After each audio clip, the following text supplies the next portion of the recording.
بسم اللہ الرحمن الرحیم قل اعوذ برب الفلق من شر ما خلق ومن شر غاسق اذا وقب ومن شر النفاثات في العقد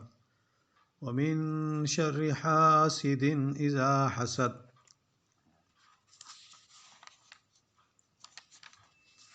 آپ کہہ دیجئے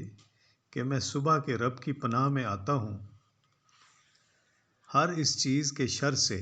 جو اس نے پیدا کی، اور اندھیری رات کی تاریکی کے شر سے جب اس کا اندھیرا پھیل جاتا ہے، اور گروہ لگا کر ان میں پھونکنے والیوں کے شر سے بھی، اور حسد کرنے والے کی برائی سے بھی جب وہ حسد کرتا ہے۔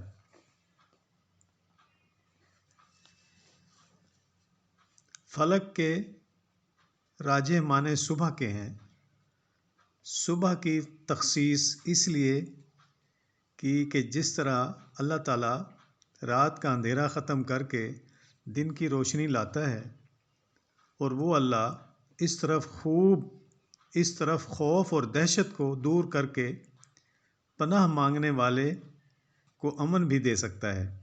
یا انسان جس طرح رات کو اس بات کا منتظر ہوتا ہے کہ صبح روشنی ہو جائے گی،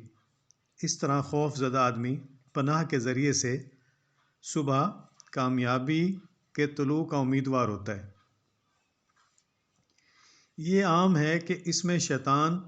اور راز کی ذریت جہنم اور ہراس چیز سے پناہ ہے جس سے انسان کو نقصان پہنچ سکتا ہے۔ رات کے اندھیرے میں ہی خطرناک درندے اپنی کھچاروں سے اور موذی جانور اپنے بلوں سے، اور اس طرح جرائم پیشہ افراد اپنے مذموم ارادوں کو عملی جامہ پہنانے کے لیے نکلتے ہیں۔ ان الفاظ کے ذریعے سے ان تمام سے پناہ طلب کی گئی ہے۔